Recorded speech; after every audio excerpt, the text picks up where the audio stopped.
아멘.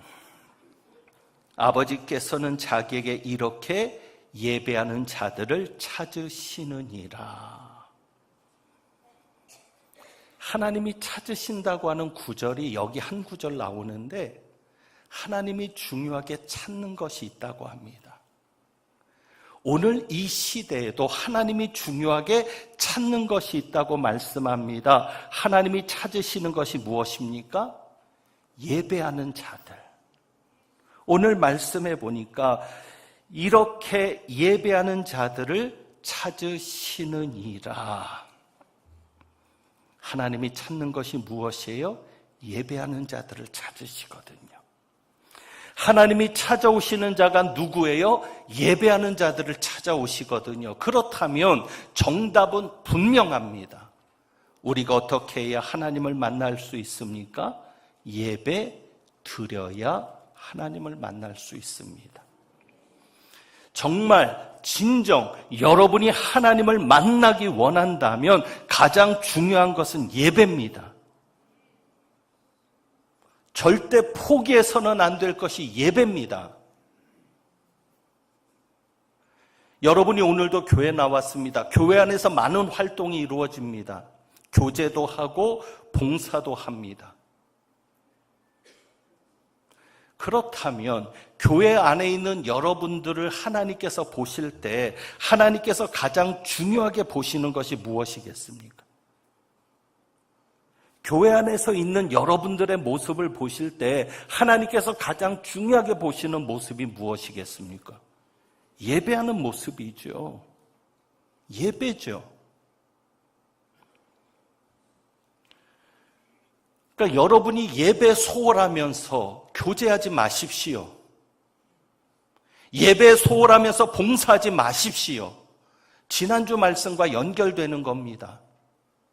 예배는 소홀히 드리면서 예배는 중요하게 생각하지 않으면서 봉사하고 교제하고 헌신하고 아무리 수고해도 여러분은 하나님을 만날 수 없습니다. 여러분이 하나님을 만나고자 한다면 예배를 소홀히 여겨서는 안 됩니다. 예배에 목숨을 걸어야 합니다. 제가 심야 기도를 하면서 그런 질문을 던져보았습니다. 왜 한국 교회가 지금은 영적으로 약해졌는지. 옛날만큼 기도하지 않습니다. 옛날만큼 성령 충만한 모습이 안 보입니다. 옛날만큼 봉사하지 않고요. 옛날만큼 전도하지 않고요. 옛날만큼 교회 안에서 기적이 일어나지 않습니다. 옛날만큼 간증도 없습니다. 옛날에는 교인들이 모이면 늘상 하는 얘기가 뭐예요? 하나님이 내 기도를 들으셨다고. 하나님이 이렇게 역사해 주셨다고. 그런 이야기가 교회 안에서 오고 갔는데 이제는 모이면 할 이야기가 없으니까 다른 교인들 이야기만 합니다. 하나님 이야기를 해야 되는데 할 이야기가 없거든요. 그러니 사람들 이야기나 하고 뒷담화나 하고 그러니까 상처받고 돌고 돌아서 그 이야기의 대상자는 교회를 떠나고 그러니 남선교회도 여전도에도 어떤 모임에도 나가기 싫은 사람이 점점 많아지고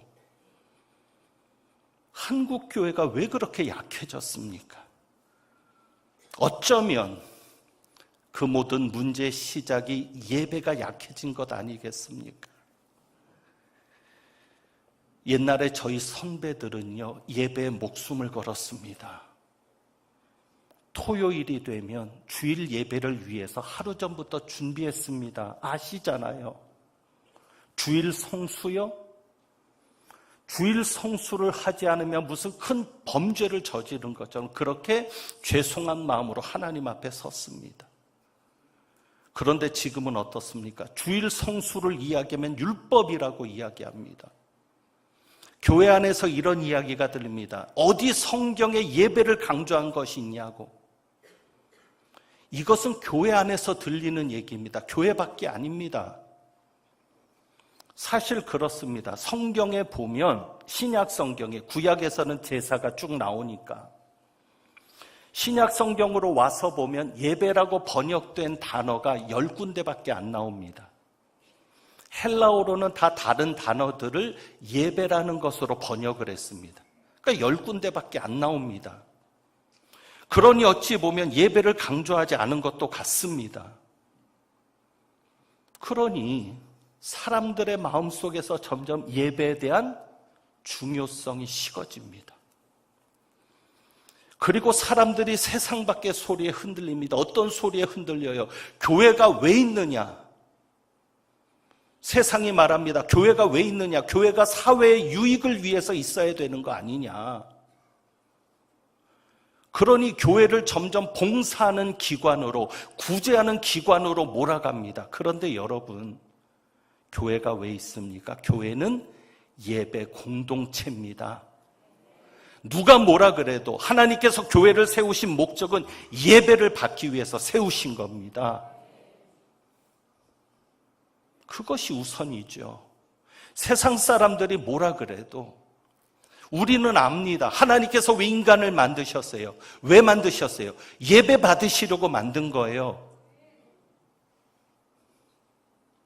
다른 이유가 없지 않습니까? 내 영광을 위하여 창조된 자를 오게 하라. 하나님의 영광이 가장 잘 드러나는 곳이 어디예요? 교회고, 하나님의 영광을 가장 잘 드러내는 것이 예배거든요. 그러니 어쩌면 우리 교회에서 예배가 점점 약해지니까, 교인들이 예배에 대한 의식도 약해지니까 점점 더 교회 안에 성령의 역사가 없는 것은 아닌가. 여러분, 정말 여러분이 하나님을 만나고 싶다면 예배에 목숨을 걸어보세요.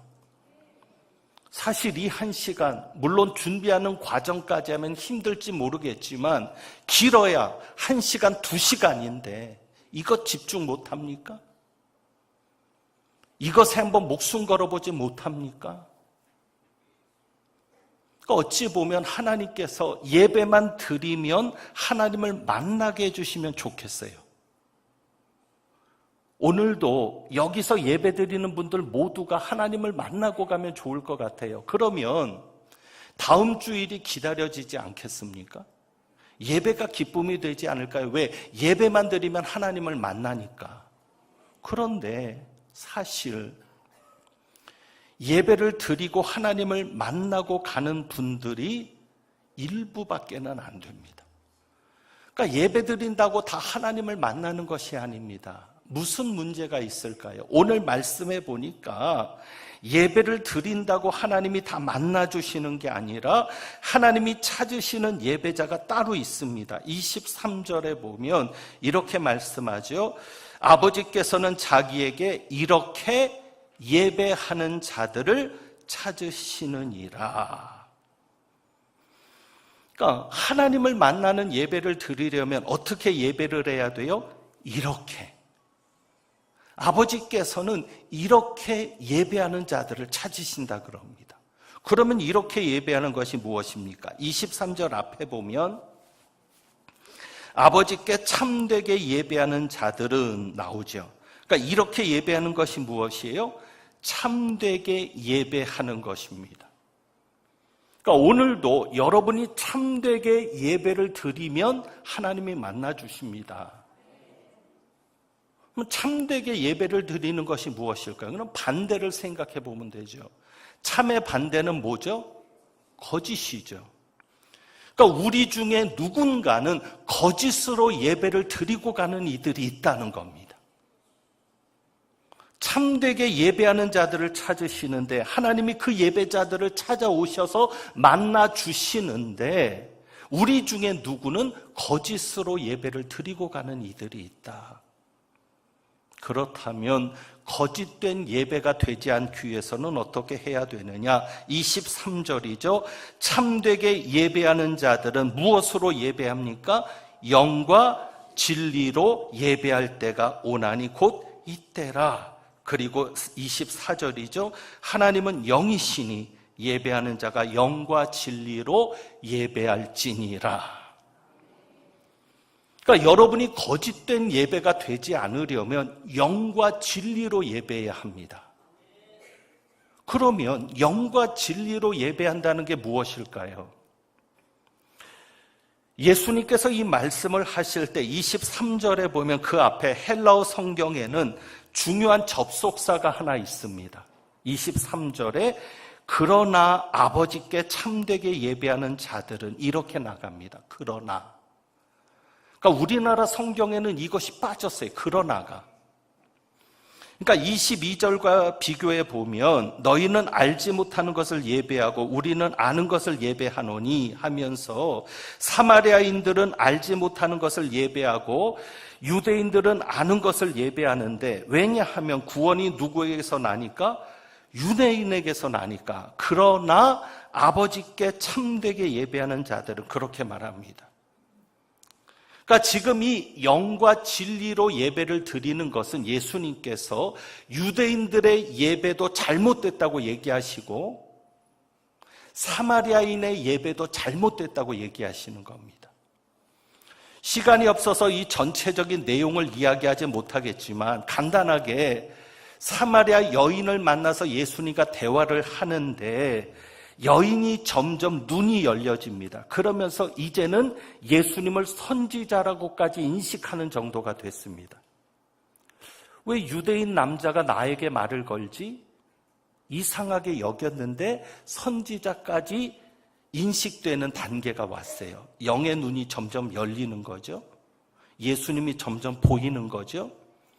그런데 선지자라고 인식이 되면서 예배에 대해서 이야기를 합니다. 우리 조상들은 이 산에서 예배했는데 당신들의 말은 예배할 곳이 예루살렘에 있다 하더이다.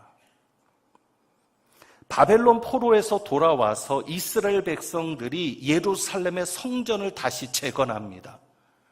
그 소식을 듣고는 사마리아인들이 성전 건축에 동참하고자 했습니다. 그런데 유대인들이 거부를 합니다. 너희들은 이방인들과 피를 섞은 사람들이야. 그러니 하나님의 성전에 참여할 수 없다고. 그래서 이 사마리아인들은 그리심산에 성전을 따로 세웁니다. 그래서 여기에 보면 이 산이라고 한 것은 그리심산을 말합니다. 우리 조상들은 대대로 그리심산에서 예배했는데 당신들의 말은 예배할 곳이 예루살렘에 있다 하더이다. 이 산에서도 말고 예루살렘에서도 말라는 것은 두 예배가 다 부족함이 있는 거예요. 그러면 유대인들의 예배는 무엇이 부족한가? 유대인들의 예배는 무엇이 부족했어요? 영이 부족했어요. 그러니까 유대인들의 예배는 영으로 드리는 예배가 아니었어요. 그 얘기는 뭐냐면 영은 육의 반대입니다. 유대인들이 그렇게 예배를 잘 드리는 민족이었습니다. 얼마나 제사를 철저하게 지냈는지 모릅니다. 아시잖아요. 그러나 하나님은 늘 그들의 제사를 책망합니다. 예수님도 인정하지 않습니다. 왜? 그들의 제사는 무슨 제사였으니까? 육의 제사였으니까. 무슨 얘기예요? 육이라는 것은 겉모습이죠. 껍데기죠. 그러니까 그들이 하나님 앞에 제사를 잘 지내는 것 같은데 겉모습으로만, 외식으로만 하나님 앞에 제사를 지내는 거예요. 그 속에 무엇이 없어요? 마음이 없어요. 만약에 우리 중에도 오늘 이 시간 몸만 나와 있는 분이 있다면 죄송하지만 육으로 드리는 예배입니다. 몸은 예배 자리에 나와 있는데 마음은 딴 데 가서 있어요. 생각이 딴 데가 있어요. 스마트폰에 가 있고 언제 문자가 오지? 언제 전화가 오지? 그러니까 영으로 드리는 예배는 뭐예요? 우리의 속까지도, 내 생각과 내 마음까지도 누구에게 집중하는 예배, 하나님에게 집중하는 예배. 몸만 나와 있는 예배가 아니라 내 마음까지도 하나님 앞에 드리는 예배. 그것이 영으로 드리는 예배예요. 유대인들의 예배는 그게 없었거든요. 형식만 있었지. 저희 교회 예배에는 신학이 있습니다. 제가 이 예배를 그냥 짜지 않습니다.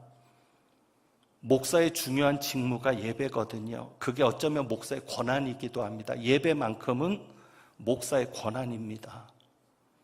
예배 순서를 짤 때 언제 시간이 있으면 이 순서의 신학적인 의미를 좀 이야기해 드리면 좋겠어요. 한 가지만 이야기를 하죠.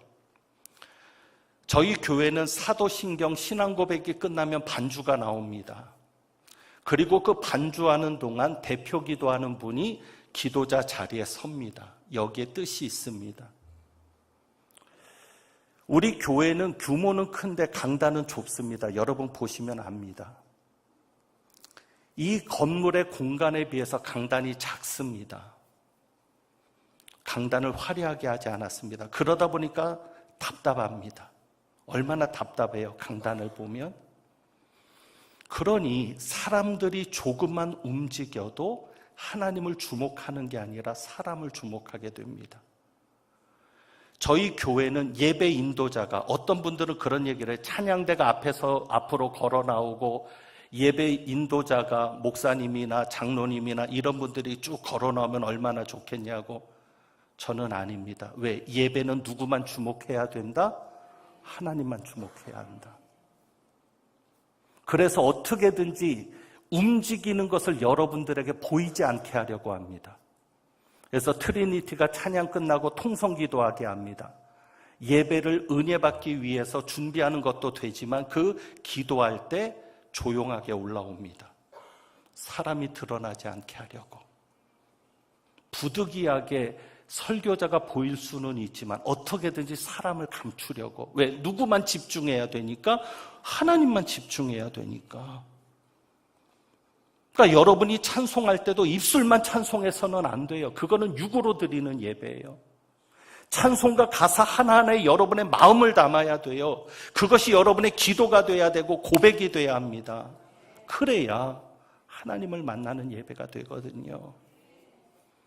사마리아인의 예배는 무엇이 부족했어요? 진리가 부족했어요. 그 얘기는 뭐냐면, 자, 22절 보면, 22절. 너희는 알지 못하는 것을 예배하고 우리는 아는 것을 예배하노니. 사마리아인들의 문제는 뭐예요? 알지 못하는 것을 예배해요. 그 얘기는 뭐냐면 하나님은 아는데 하나님의 이름만 아는 거예요. 이해되세요? 우리 중에도 그런 이들이 있지 않을까요? 하나님을 모르는 게 아니에요. 하는데 그 하나님이 누군지는 몰라요. 왜? 성경을 모르니까. 성경에 나타난 하나님을 모르니까. 말씀에 관심이 없으니까. 하나님은 알아요. 그래서 하나님 앞에 예배한다고 하는데 그 하나님이 누군지는 모르고 드리는 예배. 여러분, 이것은 심각한 게 뭐냐면 불교를 믿는다고 하는 분들이, 자기는 불교 신자라고 하는 분들이 절에 가서 불공을 드립니다. 그런데 물어보세요. 부처가 누구냐라고 물으면 대답 못해요. 모르고 예배하는 거예요. 산에 가서 치성을 드립니다. 산신령에게 빕니다. 문제는 누군지 모르고 비는 거예요. 알지 못하는 신에게라고 비는 것이 사도행전에도 나옵니다. 그게 사마리아인의 예배입니다. 그러니까 여러분이 진리로 예배드리는 자가 되려면 하나님을 알아야 합니다. 하나님이 누구신지. 적어도 하나님이 내 아버지라는 것도 알아야 되고, 하나님이 영이라는 것도 알아야 되고, 하나님이 나를 구원하신 것도 알아야 되고, 하나님이 나를 천국 가게 하기 위해서 이끌어 주시는 것도 알아야 되고, 최소한 기본적으로 하나님이 누구인지를 알고 여러분이 예배를 드릴 수 있어야 합니다. 그리고 하나님을 안다면 여러분의 예배가 달라집니다. 어떻게 해요? 예배가 나를 위해서 드리는 예배가 아니라 누구를 위해서 드리는 예배가 돼요? 하나님을 위해 드리는 예배가 돼요. 이제부터 여러분의 마음에 복받기 위해서 예배드리는 것을 내려놓으세요. 그건 세상 사람들이 하는 제사입니다.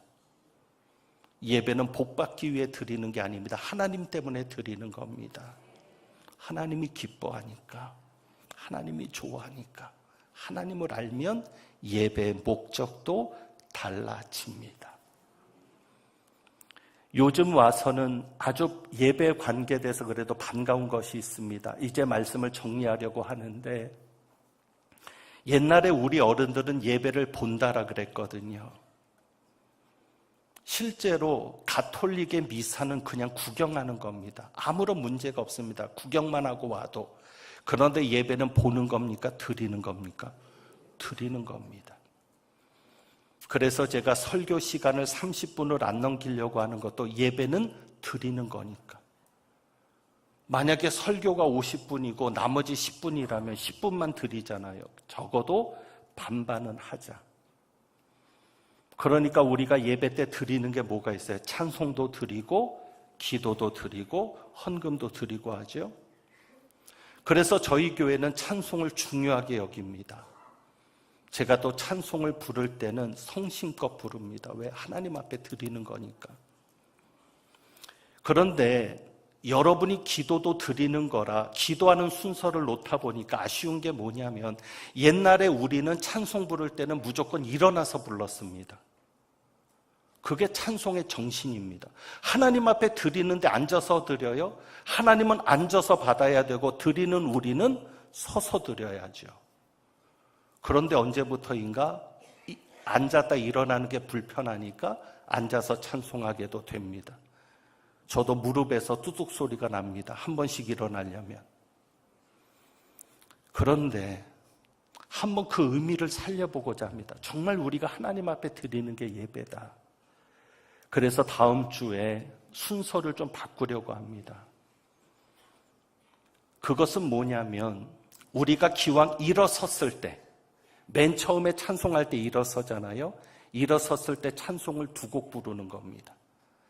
성경 봉독 전에 2곡 불렀던 찬양을 일어설 때 부릅니다. 그리고 당분간은 이 찬양을 꼭 일어서서 부르려고 합니다. 그 찬양이 임재입니다. 가사가 너무 좋습니다. 하늘의 문을 여소서 이곳을 주목하소서 주를 향한 노래가 꺼지지 않으니 하늘을 열고 보소서. 그래서 우리가 이 찬양 부르고 찬송을 한 장 더 부르고 그러면서 정말 예배는 드리는 것이라고 하는, 그래서 여러분이 영과 진리로 하나님 앞에 예배하는 가운데 하나님을 만나는 은혜가 있기를 축원합니다. 그래서 오늘 이 주보에 있는 찬양을 한번 드려봅니다. 임재 찬송 한번 같이 합니다.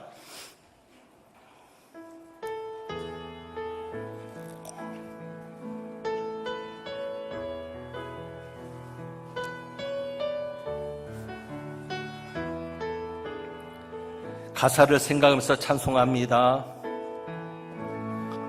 하늘의 문을 여소서 이곳을 주목하소서 주를 향한 노래가 꺼지지 않으니 하늘을 열고 보소서 이곳에 임재하소서 주님을 기다립니다. 기도의 향기가 하늘에 닿으니 주여 임재하여 주소서 이곳에 오셔서 이곳에 앉으소서 이곳에서 드리는 예배를 받으소서 주님의 이름만이 오직 주의 이름만 이곳에 있습니다. 이곳에 오셔서 이곳에 앉으소서 이곳에서 드리는 예배를 받으소서 주님의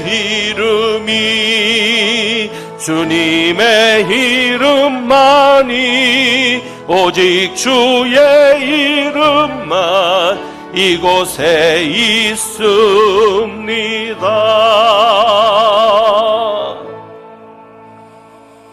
기도합니다. 제가 기도합니다.